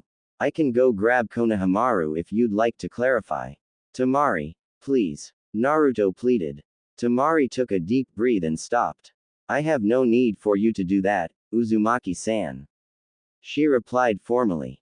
Naruto winced. She was back to formalities. Damn it. I'm tired from my journey, Hokage-sama, Temari prompted. Naruto felt like kicking himself knowing he'd blown it. It was only the first day, he thought. Pathetic. I'll walk you home, he replied sullenly. She nodded. They arrived at the guest complex shortly, Anbu guards prowling the perimeters. Hokage-sama, Temari Dono, the masked Anbu nodded. Temari nodded in turn. Naruto opened the door for her, which made Temari's scowl deepen as she stalked inside. Look, I'm sorry, Naruto said, as he walked after her. I didn't do it because you aren't a capable kunoichi. I just didn't want the first day you were here to be bombarded by paint and ruin your nice clothes, Naruto said as they stood outside her door. Temari turned, eyeing him with a hand on her hip. He was completely sincere, honest even as he met her eyes without faltering. Idiot. He truly wasn't lying. I am a kunoichi, Naruto. Clothing should never be an excuse for being unprepared for attack. I do not appreciate your protection over something insignificant in light of an ambush. Konohamaru and his team are hardly ambush-worthy. They do that every day, Naruto retorted. Seriously, this paint is going to take forever to get out of my hair, he whined. Temari eyed him passively. Naruto sighed. Look, I'm the chivalrous type. I open doors for girls, the whole 9 yards. He told her. I do not require your chivalry, Temari replied, bristling. I'm not doing it because I think you require it. It's not a necessity, or like you're weak or something. I know perfectly well that you can take care of yourself, Temari. I'm doing it because I want to take care of you. I am perfectly fine on my own, she said through clenched teeth. I know that, Naruto retorted. Hell, most of the girls I hang out with could kick me 10 ways to next Thursday. Sakura's pounded me through a string of 8 buildings in her anger. Ino has interrogation skills and can friggin' switch bodies with people. Tenten could ram weapons up my before I even blinked. I'm surrounded by completely self-reliant and capable kunoichi, Naruto told her. It's probably why I've lived as long as I have. Then why aren't you marrying them? Temari said derisively. Temari turned. Hey wait, he told her, grabbing her arm and turning her. Temari's eyes narrowed coldly. Look, I know that you're capable, I just want to do things for you. You're not just my trophy or some political excuse. You are Temari of the Sand, an elite Junin and one of my best friend's sister. You also happen to be the unfortunate person who is stuck spending the rest of your life with me, and I want to do whatever I can to make that easier. I want to love you, Temari, Naruto stammered out. And I'm really sorry. I didn't mean to embarrass you like that. I never want to embarrass you. You can beat me up in front of Konohamaru the next time if you'd like. He said with feeling as he sniffled away the tears that threatened to spill and wiped his nose. Temari's anger snuffed out at the near tears the boy had on his face. He was a ninja, nearly crying. For her, it was a weakness certainly, but it touched her nonetheless because he was a ninja. She didn't understand. She didn't understand him. Naruto was a walking contradiction of the way of the ninja. He wasn't proper. If any other ninja acted like this, they wouldn't last a second in Suna. And yet Naruto was the Hokage. And the people responded to him, like nothing she had ever seen. This man was entirely himself, good or bad. Temari sighed. He may be overzealously ridiculous, and chivalrous, but he was sincere. I'll overlook it in this instance, Naruto. In the future please have faith in my skill, she emphasized. He beamed, eyes glowing like the brightest day in Suna in his joy. Temari felt a smile tug at her lips at his look. He was so easy to please, and that pleased her in turn. I'll let you get your rest. You're going to need it tomorrow with Ino and her parade. Don't let them walk all over you. This is your wedding. It should be what you want it to be. Naruto told her.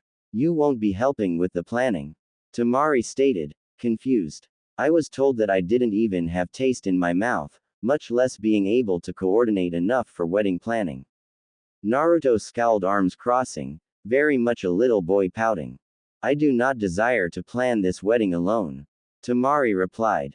Naruto was surprised. You want me there for the planning? Naruto asked, hesitantly eyeing her. It would be nice not to be alone among so many females, Temari said with a smile. I'll be there, he said firmly, taking her hands in his. I guess this is goodbye then, she hinted. Ah, till tomorrow. If you need anything just let Anbu know and they'll relay it along. I hope your rest is restful, he told her, stumbling over the words as he blushed. He still hadn't let go of her hands.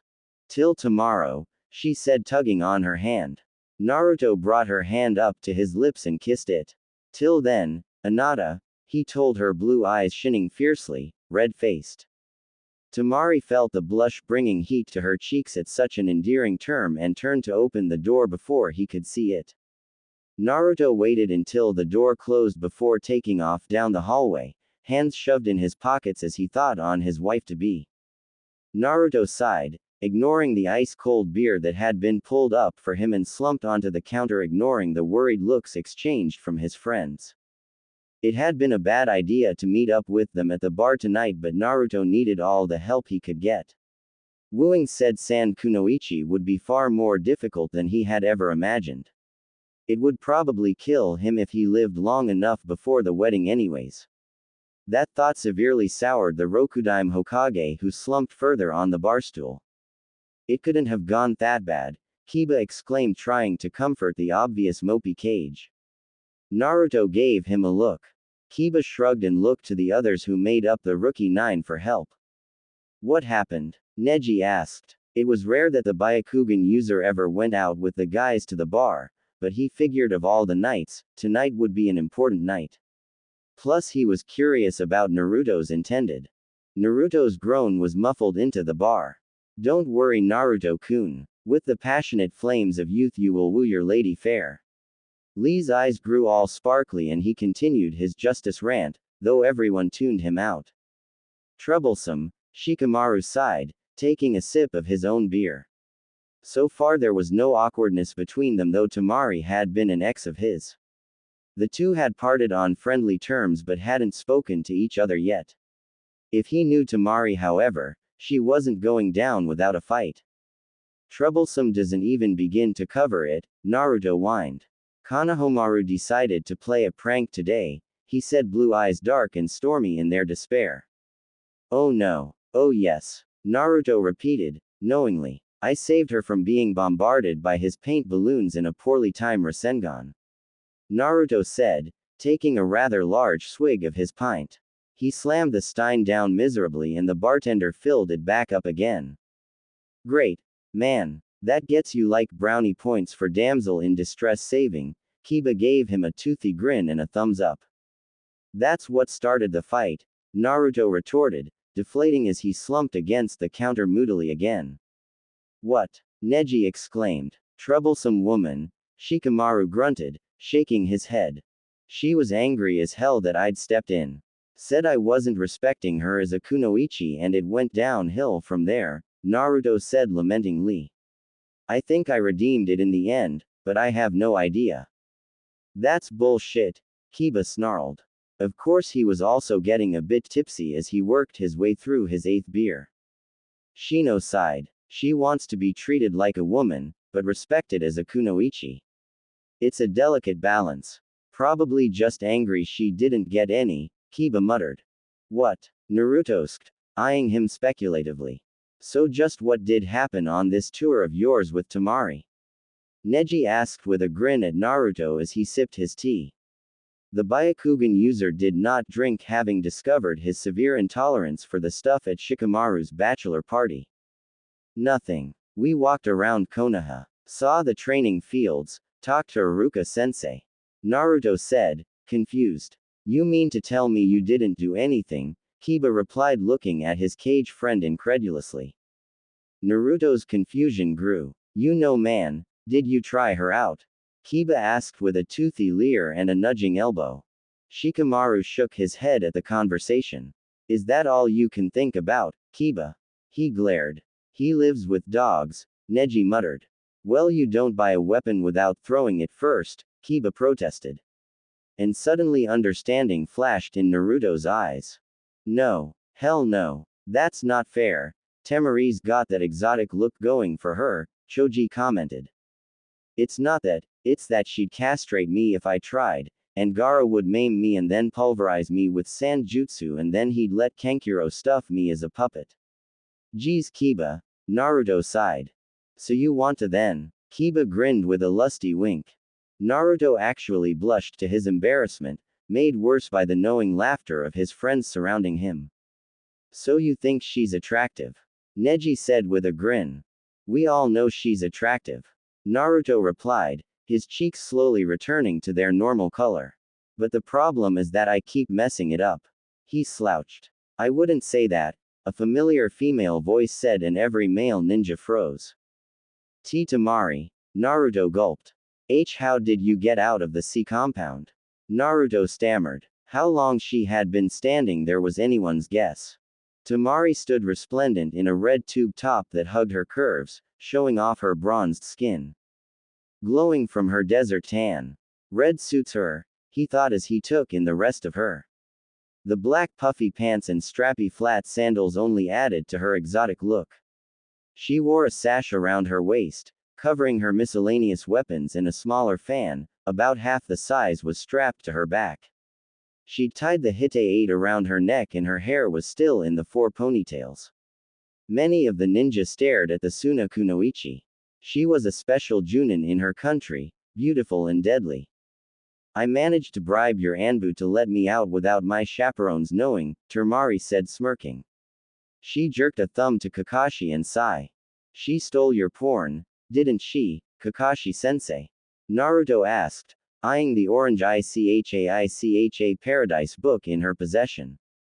The older teacher nodded, looking forlornly at his orange book. Temari tossed it back to him and the gray-haired copy nin had a seat at a table. She handed Sai back his paintbrush and he had a seat with Kakashi, pulling out his sketch pad. Anbu these days, Naruto said nervously, scratching his head.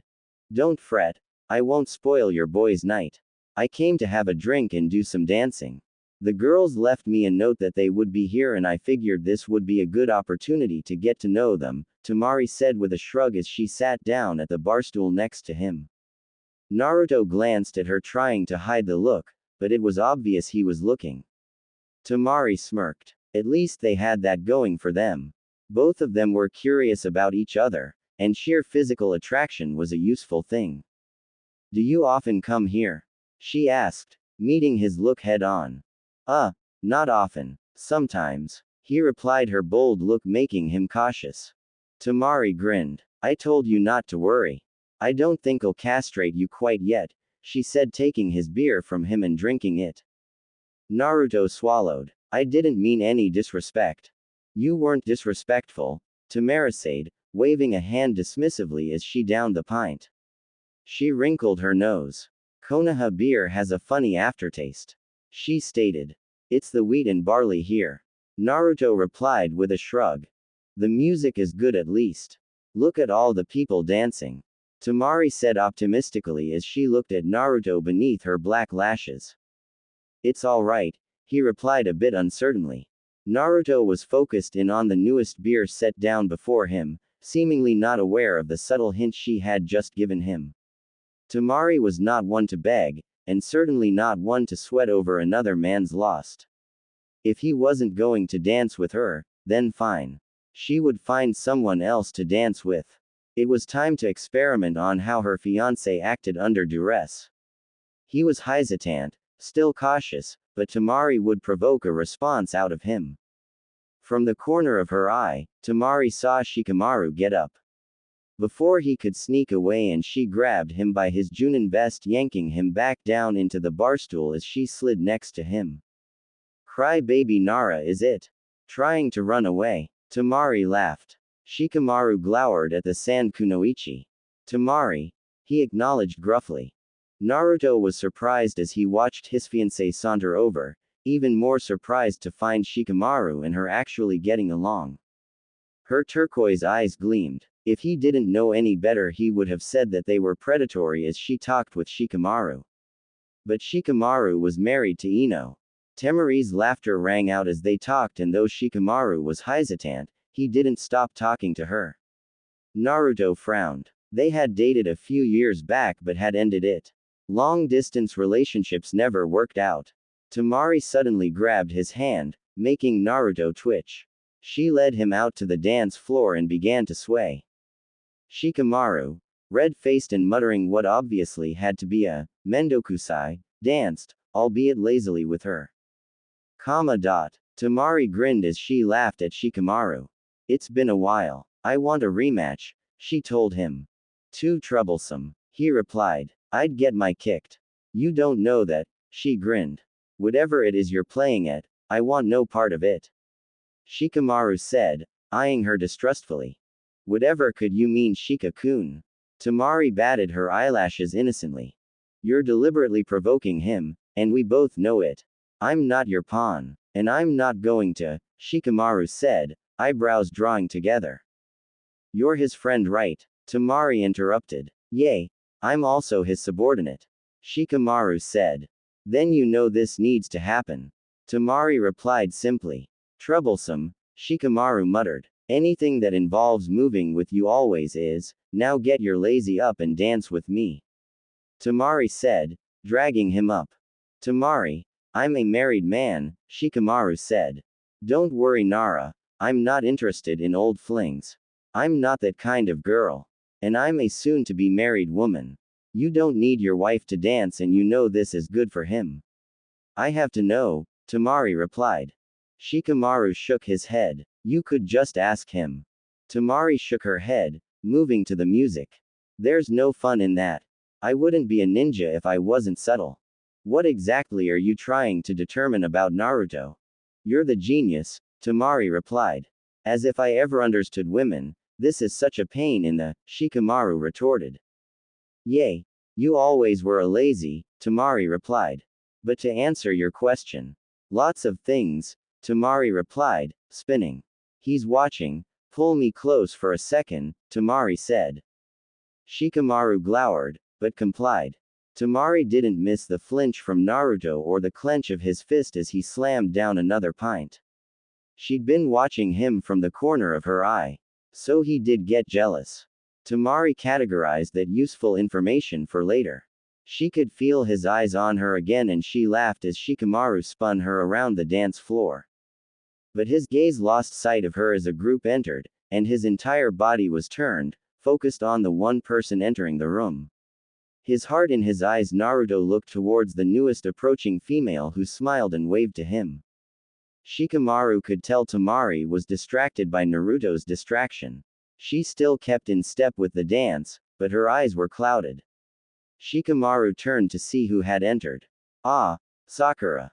Who is she? She looks familiar, she asked simply, eyeing Shikamaru with a deadly glint to her sky-blue eyes. Only the love of his life. Shikamaru replied with an eye roll.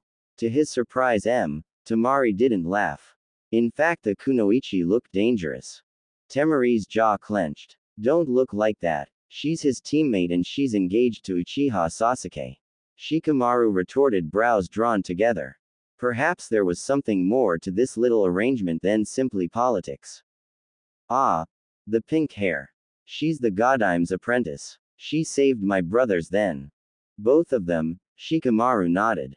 She's now the co-head of the hospital with Shizune, so Tsunade can focus on other things. How long? She asked simply, eyes cold and calculating. His entire life, Shikamaru said. Temari looked skeptical. Seriously. He gave her flowers when she was 3 and asked her to marry him. Temari felt her stomach clench. He was talking to Sakura now. Shikamaru spun her. Keep dancing and smile, Shikamaru said to her. Sakura could see the look on Naruto's face and she walked towards him and back to the bar. What's wrong? She asked. Naruto scowled. Don't give me that look.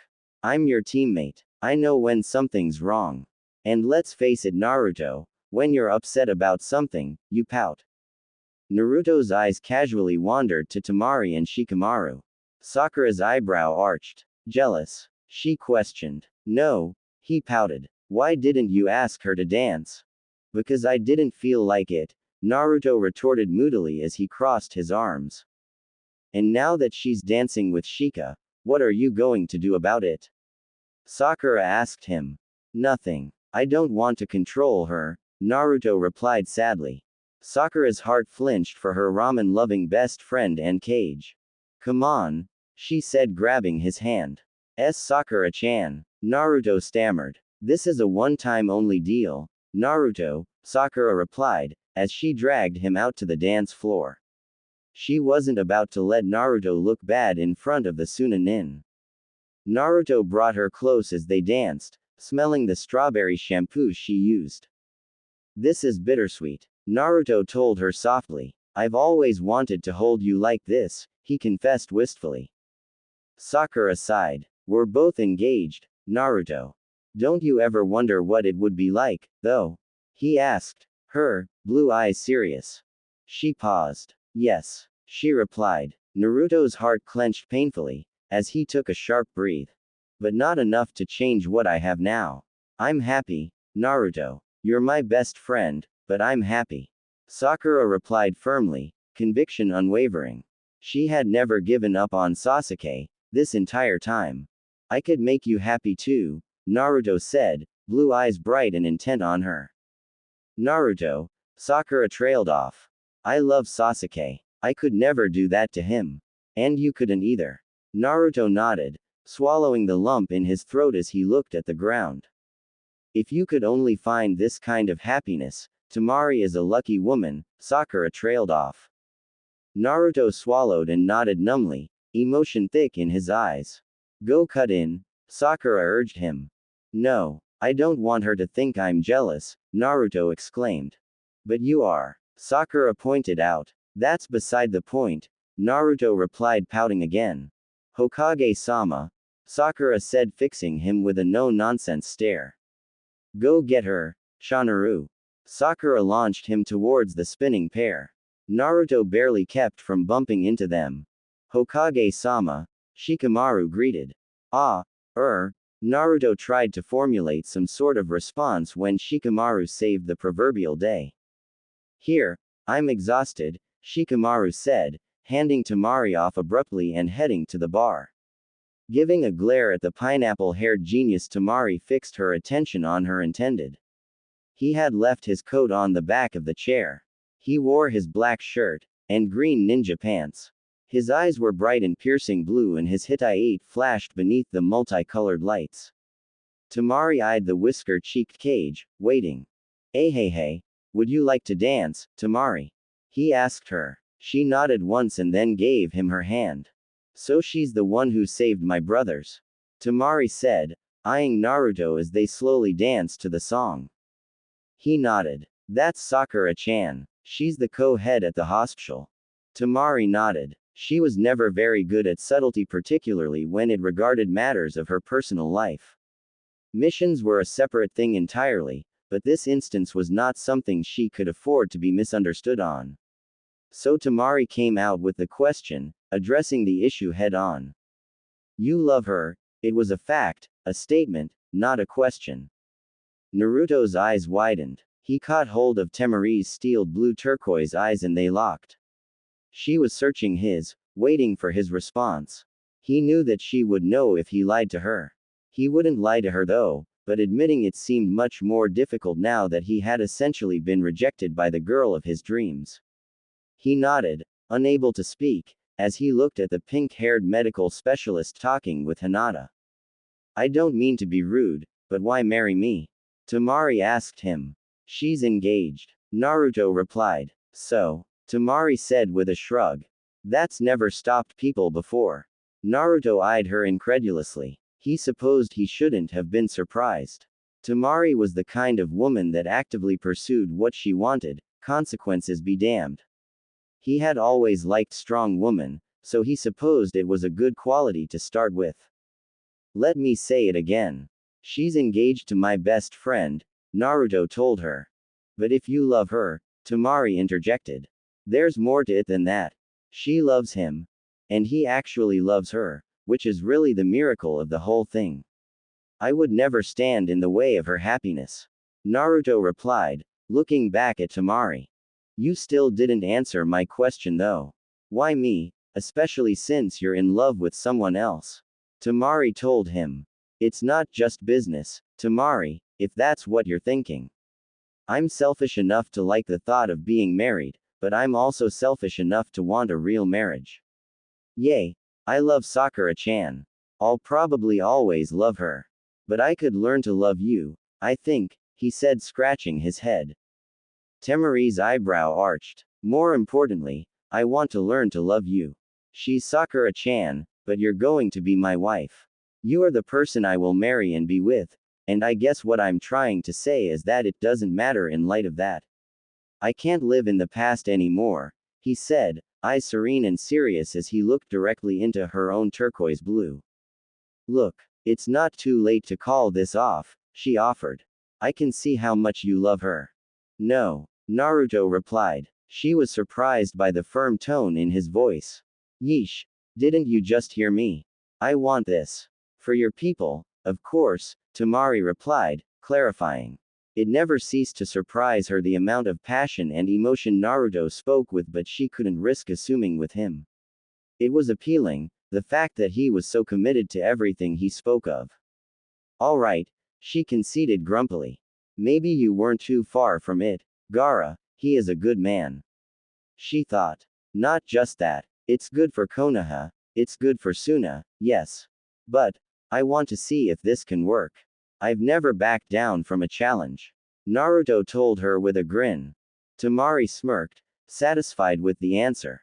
Good. Because I'm about as complicated as they come, and I'm not going to tolerate any bitch trying to steal what's mine. Temari told him, turquoise eyes gleaming predatorily, as she pulled him towards the center of the dance floor. Sakura and Shikamaru eyed the two as they danced on the floor with a knowing grin. There's chemistry there, for sure, Sakura commented with a cheerful grin. She wanted the best for Naruto, wanted him to be happy like she was. If Temari and him could be successful, then it could work out. After all, Temari wouldn't let Naruto get away with his stupid pranks, and in turn Naruto could lighten Temari up a bit. All in all, Sakura was pleased by what she saw as the two danced. Shikamaru nodded slightly and took a drink of his beer as he waited for his own troublesome wife to show. Dark eyes fixed on Temari with a look of concentration. She's hiding